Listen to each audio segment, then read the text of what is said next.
সাংবাদিক সম্পাদক মাহমুদুর রহমান সাহেব, উনি একটি মামলায় জামিন চাইতে গিয়েছিলেন, তারপরে উনি কারাগারে আছেন।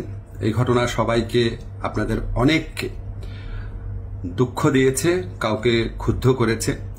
আপনাদের কাছে মনে হয়েছে যে এরকম একটা ছাত্র জনতার বিপ্লবের পর আসা সরকার, এই সরকারের সময় কেন ফ্যাসিবাদ বিরোধী লড়াইয়ের অন্যতম অগ্রনায়ক মাহমুদুর রহমান ভাই কেন এখানে কারাগারে আছেন।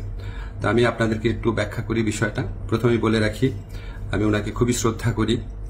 এদেশে শেখ হাসিনার যে ফ্যাসিবাদী শাসন ছিল, সেটার বিরুদ্ধে যে লড়াইটা আমাদের, সেটার সূচনা করেছিলেন, বুদ্ধিবৃত্তিকভাবে তিনি সূচনা করেছিলেন, এবং এই জন্য ওনাকে প্রচন্ড নিপীড়ন, নির্যাতন ভোগ করতে হয়েছে, যেটার সাথে মানে কোনো কিছুর তুলনা হয় না আর কি।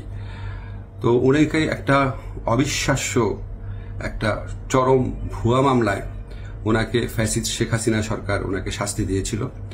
ট্রায়াল ইন অ্যাবসেন্সিয়া হয়েছিল, ওনার অবর্তমানে শাস্তি দিয়েছিল। অবিশ্বাস্য মামলা একটা, এবং এই মামলার মেরিট নিয়েও প্রশ্ন তোলা যেতে পারে, কিন্তু এই বিচার কার্যটা সম্পন্ন হয়ে গিয়েছিল এবং ওনাকে শাস্তি দেওয়া অলরেডি হয়ে গিয়েছিল। তো উনি যখন এখানে আপনার বাংলাদেশে আসলেন, আসার আগে কিছুদিন আগে ওনার স্ত্রী, আমাদের শ্রদ্ধেয় ভাবি, ওনার বিরুদ্ধেও একটা অত্যন্ত মানে অগ্রহণযোগ্য ভিত্তিহীন মামলা করা হয়েছিল। তো উনি সেই মামলাতে সাজা স্থগিত করে আপিল করার জন্য আবেদন করেছিলেন।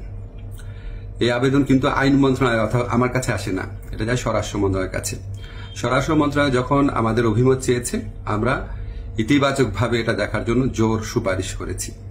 আমাদের এই সুপারিশের ভিত্তিতে মাহমুদুর রহমান ভাইয়ের স্ত্রীর সাজা স্থগিত করে ওনাকে আপিল করার সুযোগ দেওয়া হয়।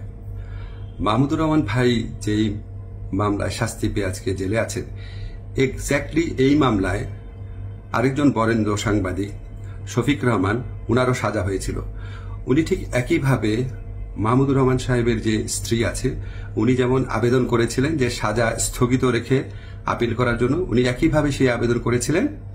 আমাদের আইন মন্ত্রণালয়ের মতামতের ভিত্তিতে শফিক রহমান সাহেবেরও সাজা স্থগিত করে ওনাকে মুক্ত মানুষ হিসাবে আপিল করার জন্য যে ওনার যে আবেদনটা ছিল সেটা অ্যাপ্রুভ করা হয়।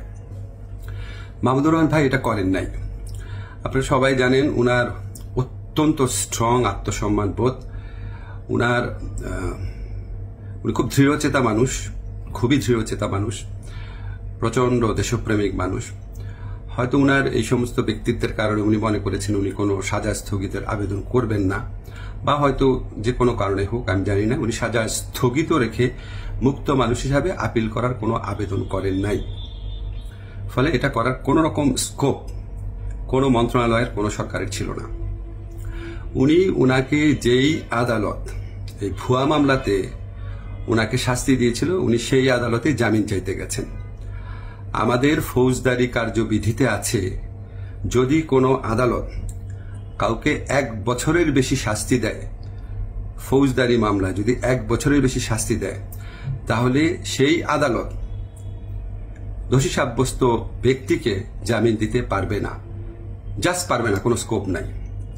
কিন্তু তার চেয়ে যে বড় আদালত, অর্থাৎ মহানগর দায়রা জজের আদালত, সেখানে যদি পরে আবেদন করা হয়, তাহলে সেই আদালত জামিন দিতে পারবে। মাহমুদুর রহমান ভাইয়ের আইনজীবী যাতে মহানগর দায়রা জজের কোর্টে জামিনের আবেদন করতে পারেন, সেই জন্য রায় যেদিন হয়েছে ঠিক সেদিনই অত্যন্ত দ্রুততার সাথে ওনাকে সকল কাগজপত্র, রায় আদেশের কপি সহ পৌঁছে দেওয়া হয়েছে।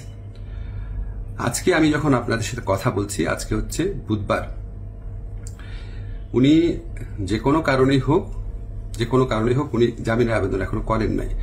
জামিনের আবেদনটা করলে ওই আদালতের জামিন দেওয়ার এখতিয়ার আছে এবং ওনার জামিন পাওয়ার পথ প্রশস্ত হবে। উনি মুক্তভাবে ওনার যে দেশপ্রেম থেকে, দায়িত্ববোধ থেকে, উনি ওনার সাংবাদিক হোক বা বুদ্ধিজীবী হোক বা ওপিনিয়ন মেকার হোক, উনি ওনার ভূমিকা পালন করতে পারবেন অচিরে, সে প্রত্যাশা করছি। আমি শুধু আপনাদেরকে একটা জিনিস একটু বোঝার জন্য অনুরোধ করছি। আমি আইন মন্ত্রণালয়ের দায়িত্ব পাওয়ার পর মাহমুদুর রহমান ভাইয়ের স্ত্রী ও সাংবাদিক শফিক রহমান, ওনারা যখনই আবেদন করেছেন সাজা স্থগিত করার, সেই আবেদনে আমাদের মতামতের ভিত্তিতে ওনাদের সাজা স্থগিত করা হয়েছে। মাহমুদুর রহমান ভাই এই আবেদন করলে অবশ্যই অবশ্যই আইন মন্ত্রণালয় থেকে ওনার সাজা স্থগিতের জন্য আমরা সুপারিশ করতাম। আমরা সেই সুযোগ পাই নাই, এখানে আমাদের কিছু করার ছিল না। আমরা মনে করি যে মাহমুদুর রহমান ভাই উনি যত তাড়াতাড়ি, আমরা বলতে আমি নিজের কথা বলছি, যত তাড়াতাড়ি মুক্ত হয়ে আমাদের এই দেশ করার যুদ্ধে উনার জায়গা থেকে নেতৃত্ব দিবেন, তত এটা দেশের জন্য মঙ্গলজনক। আমি আশা করব খুব দ্রুত উনার জামিনের আবেদন করা হবে, যাতে উনার জামিনের পথ প্রশস্ত হয়।